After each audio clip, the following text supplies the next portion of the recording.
Por medio del sacrificio. Hizo además un altar de bronce de 20 codos de longitud, 20 codos de anchura, y 10 codos de altura. Segundo libro de Crónicas 4:1. Iniciamos la reflexión del capítulo 4 de este segundo libro de Crónicas leyendo sobre la descripción del mobiliario del templo. En este caso, el cronista nos presenta el primer elemento que preside la entrada al atrio, que es el altar de bronce. Las dimensiones del altar impresionan más si las leemos en traducciones bíblicas más actuales, las cuales recogen la conversión de su medida de codos a metros. Así que podemos leer en traducciones como la Nueva Versión Internacional, las imponentes dimensiones del altar. Salomón hizo un altar de bronce que medía 9 metros de largo por 9 de ancho, y 4 metros y medio de alto. Tamaño objeto, destacable en su volumen, y puesto en primer lugar en el acceso a las instalaciones del templo, reclamaba el requisito del sacrificio a todo visitante, ya fuera como ofrenda o para expiación. Y es que desde que Adán pecara ya no había forma de acercarse a Dios sin haber un sacrificio de por medio, el cual pagara, aunque fuera de forma momentánea, la ira de Dios contra el pecado de quien a él se presentaba. Porque la paga del pecado es la muerte, nadie puede presentarse delante de Dios sin saldar el pago. Entonces el animal sacrificado satisfacía la ira de Dios en el momento del sacrificio.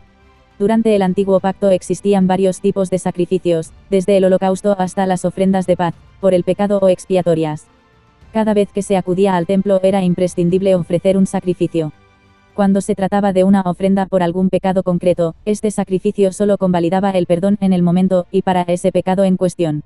Luego había un sacrificio que era presentado por el sumo sacerdote, anualmente, el cual comprendía la expiación de todo el pecado del pueblo en el transcurso del año. Esto debía hacerlo, en exclusiva, el sumo sacerdote, no sin antes presentar un sacrificio previo por sus propios pecados, o de lo contrario moriría fulminantemente tan pronto accediera al lugar santísimo. Porque no hay nadie libre de pecado, como dice la Escritura.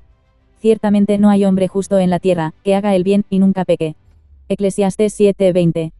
Pero Dios en su misericordia nos ha provisto del Hijo, el Señor Jesucristo, para constituir, con la entrega de su propia vida, el perfecto sacrificio, y de valor perpetuo, en la cruz del Calvario. Jesús, siendo Dios, se limitó viniendo a adquirir la forma humana, y, en su perfecta humanidad, por cuanto siendo Dios nunca peca, vino a ser el perfecto pago, con su muerte, por el pecado, no solo de una persona, y por un tiempo concreto, sino perpetuamente, y por el de toda la humanidad.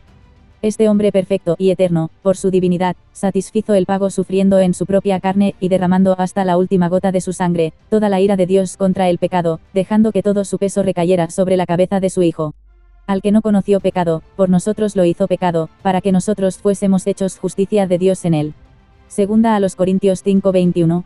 La cruz rompió con la ley ceremonial, en un nuevo pacto, siendo que toda ella dirigía a Cristo, cumpliéndose en él y ejecutándose su justicia, no por medio de obras que pueda hacer el hombre, sino por la fe depositada en el Señor Jesucristo, y en su obra salvífica en la cruz del Calvario, del modo en que el pueblo de Dios depositaba su fe en los sacrificios en el imponente altar de bronce, construido por Salomón.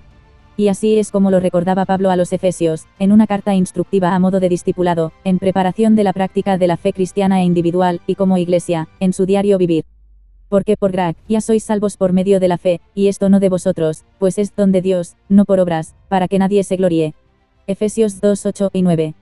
Qué grandísimo alivio tenemos en el Señor Jesucristo.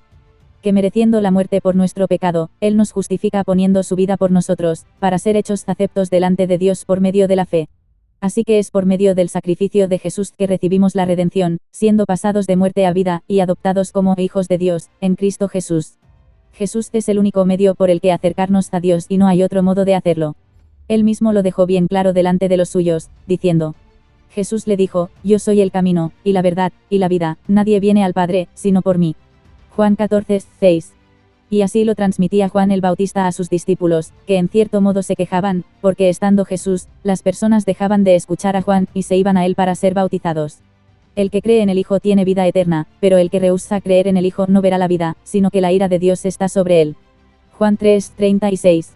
Existen muchas religiones que tratan de acercarse a Dios negando al Hijo, pero también, y más lamentable es hacerse llamar cristiano, negándolo como único mediador y salvador, y poniendo a otros en su altar de adoración, así como pudiera ser María o algún apóstol, o incluso un familiar fallecido.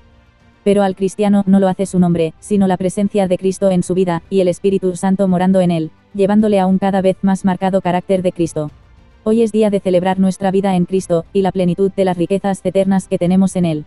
Y si por si acaso el desánimo nos trata de infundir pensamientos negativos y engañosos para que no levantemos su nombre en alto, sirvámonos de este valioso apunte de Pablo, viviendo siempre presentes en la plenitud de Cristo. Porque en él habita corporalmente toda la plenitud de la deidad, y vosotros estáis completos en él, que es la cabeza de todo principado y potestad. Colosenses 2:9 y 10.